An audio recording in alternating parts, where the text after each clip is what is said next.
Hello students and welcome to Shine Tutorials. Children, in this video we will do the questions and answers of the Standard 8 first chapter How the Camel Got His Hump from the book It So Happened. Video useful लगे तो please like और channel को subscribe ज़रूर करना। शुरू करते हैं। Comprehension check page 3 question 1 what tasks do you think were assigned to the dog and the ox. आपको क्या लगता है कि कौन सा वर्क डॉग को और ऑक्स को करने को मिला था। डॉग को काम मिला था लकड़ियाँ ढूंढ कर लाने का और ऑक्स को खेत जोतने का काम मिला था। The dog was assigned the task of fetching and carrying sticks while the ox was to plow the field. Question 2. Why did the camel live in the middle of the desert? Camel जो था वो desert के बीच में क्यों रहता था। तो कैमल बहुत लेज़ी एनिमल था। बेसिकली वो डेजर्ट के बीच में रहता था क्योंकि वो काम नहीं करना चाहता था। ऑक्स भी काम करता था और डॉग भी काम करता था, लेकिन कैमल ये सोचकर अलग रहता था कि यदि वो उन लोगों के साथ रहेगा तो उसे भी काम करना पड़ेगा, इसलिए वो अलग रहता था।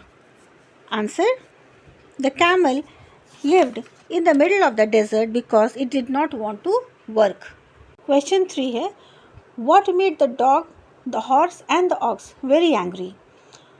वो कौन सी बात थी जिसने डॉग को, हॉर्स को और ऑक्स को बहुत गुस्सा दिलाया।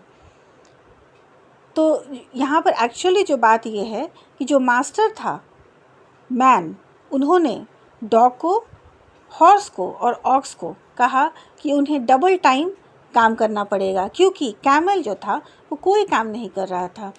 इसलिए अपने काम के साथ साथ उन्हें कैमल के हिस्से का भी काम करना था, जिसका इन तीनों को बहुत गुस्सा था। Answer, The man told the dog, the horse and the ox to work double time to make up for the work not done by the camel. This made the three very angry. Question 4. How did the jinn know the horse was complaining against the camel? जिन को कैसे पता चला कि जो horse था वो camel का complain कर रहा था। तो जिन को सारे डेजर्ट्स का चार्ज मिला हुआ था और सारे जानवर के बारे में उसे पता था।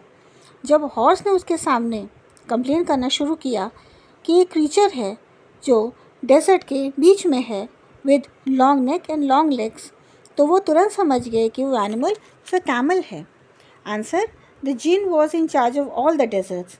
As soon as he heard about a creature with a long neck and long legs, he understood that the animal was his camel. Comprehension check page 5 question 1 है The camel was looking at his own reflection in the pool. What does it suggest to you about the camel? तो जिन जब camel से मिलने जाता है तो उस समय कैमल अपने रिफ्लेक्शन को पूल में देख रहा था। इससे हमें कैमल के बारे में क्या पता चलता है। इस स्टेटमेंट से हमें कैमल के बारे में पता चलता है कि वो अपने को बहुत हैंडसम समझता था। आंसर है the statement suggests that the camel was fond of its own reflection in the pool of water. Question 2 है The camel said humph repeatedly. How did it affect him? Camel बार बार hump बोलता है। उसको कुछ भी work करने को कहे जाने पर वो हम्फ ही बोलता है। इसका क्या अफेक्ट या असर उसके ऊपर होता है। कैमल का हर बात पर हम्फ बोलने का रिज़ल्ट ये हुआ कि जिन इससे नाराज़ हो गया और उसके ऊपर हम्फ क्रिएट कर देता है। ये हम एक तरह का रिमाइंडर है कि जब भी वो अपना रिफ्लेक्शन वाटर में देखेगा तो वो हम उसको उसके लेजीनेस की याद दिलाएगा।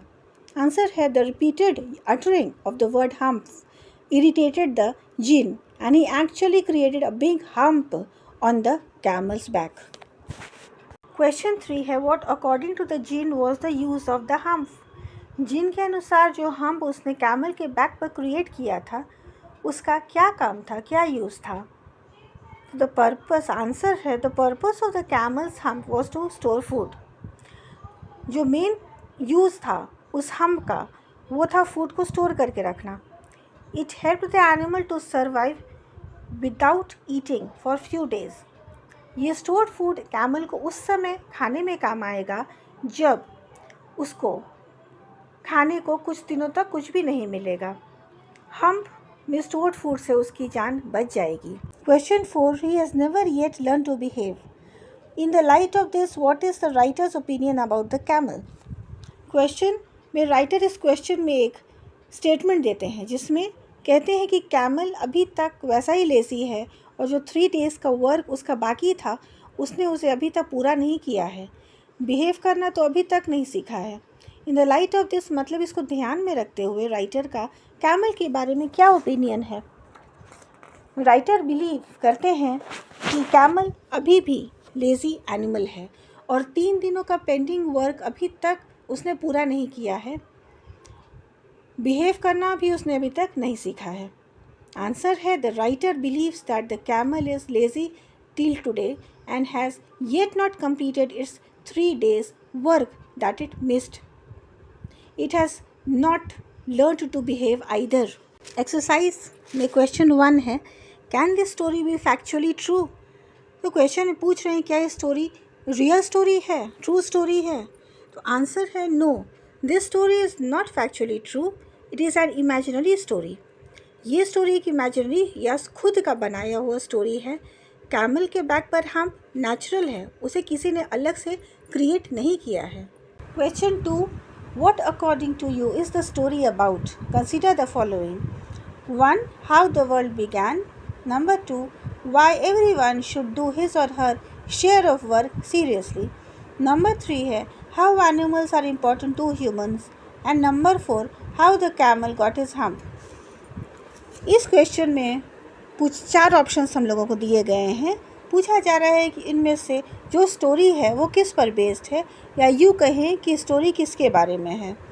तो number 1 option how the world began, दुनिया की शुरुआत कैसे हुई, तो इसके बारे में स्टोरी में ज़्यादा कुछ बताया नहीं गया है, तो ये ऑप्शन सही नहीं है। नंबर 2 है why everyone should do his और her share of work seriously, क्यों सभी को अपने काम पर फोकस करना चाहिए और समय से पूरा करना चाहिए। तो कुछ एक्सटेंट तक एक सीख के तौर पर हम इसे कंसिडर कर सकते हैं। नंबर 3 है option how animals are important to humans, animals कैसे ह्यूमंस के लिए इम्पॉर्टेंट हैं। तो हाँ, एनिमल ज़रूर मैन के लिए काम कर रहे हैं, बट ये भी हम लोग कंसिडर नहीं कर सकते हैं कि हाँ स्टोरी इसी के बारे में है। ऑप्शन 4 है how the camel got his hump, camel को हम्प कैसे मिला। ये मोस्ट अप्रोप्रिएट या यूँ कहें कि बेस्ट सूटेबल आंसर है, क्योंकि जो पूरा स्टोरी है वो कैमल और उसके हम्प के बारे में ही है। तो answer 4 how the camel got his hump. तो बच्चों, ये थे हमारे इस चैप्टर के question and answers. Hope you like them. Thank you so much for watching the video.